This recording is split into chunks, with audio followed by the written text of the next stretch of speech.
Hi everyone, welcome back.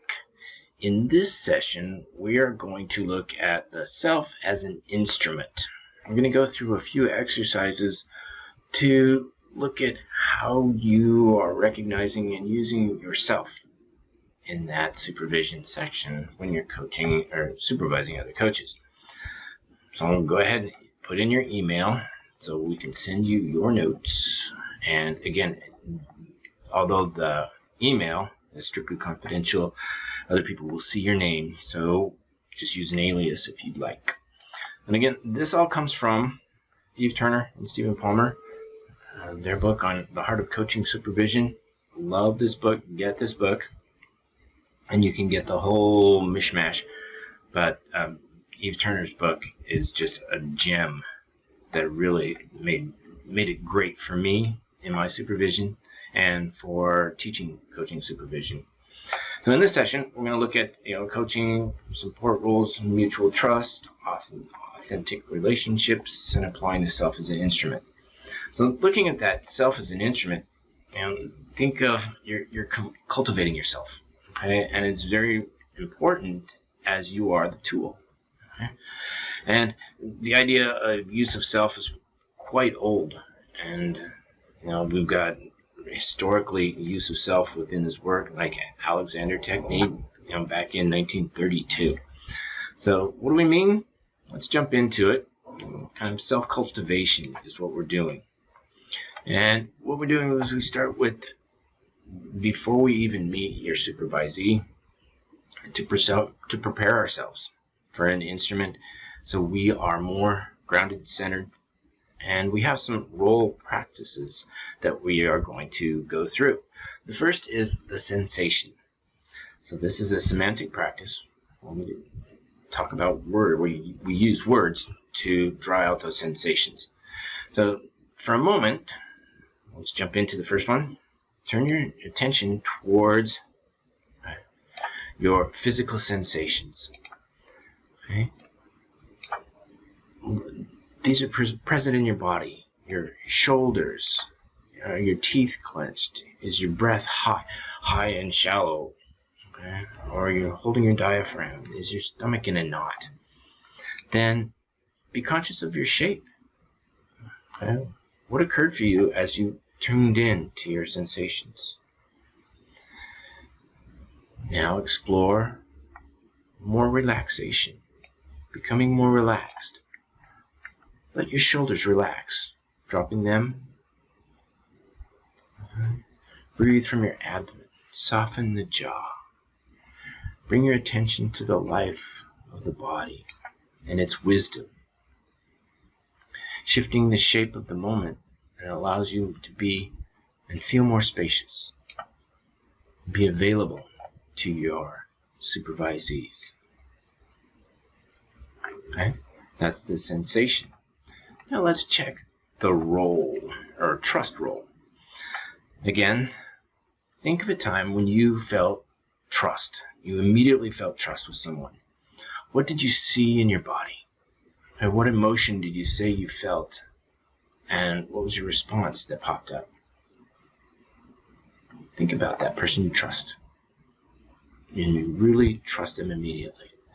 Now, think about someone you don't trust. How's that for a switch? Again, what do you notice in your body? Think of that person. Get them clearly in mind. What would you say to them about how you feel?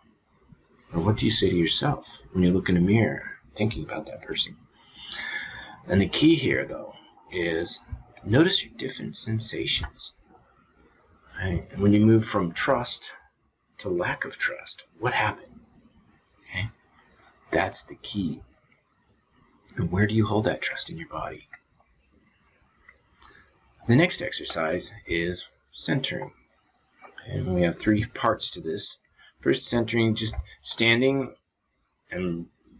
or if you're sitting, okay, bring attention and drop it, okay, from your thinking to your feeling. Look at what you would say about how you feel to your sensations, to your mood, to your environment. Purposely drop your breath, okay, to down below your navel. few centimeters below your navel. And align yourself physically with your head, your shoulders. Okay, so you're no longer fighting gravity, but you're in harmony with your gravity. And you're lengthening yourself. You're feeling the dignity in yourself and the dignity of others. This is that space role play. The next is holding space in balance. Okay. Find balance either at your feet if you're standing or in your hips if you're sitting. Allow yourself to unfurl. Okay. Invite more space into your shoulders, your back, your chest. And then expand until you feel width, okay, wider. Feel your connection with others, with your environment. Next, align yourself in your deep breath so you're neither leaning forward nor pulling away, but balanced front to back.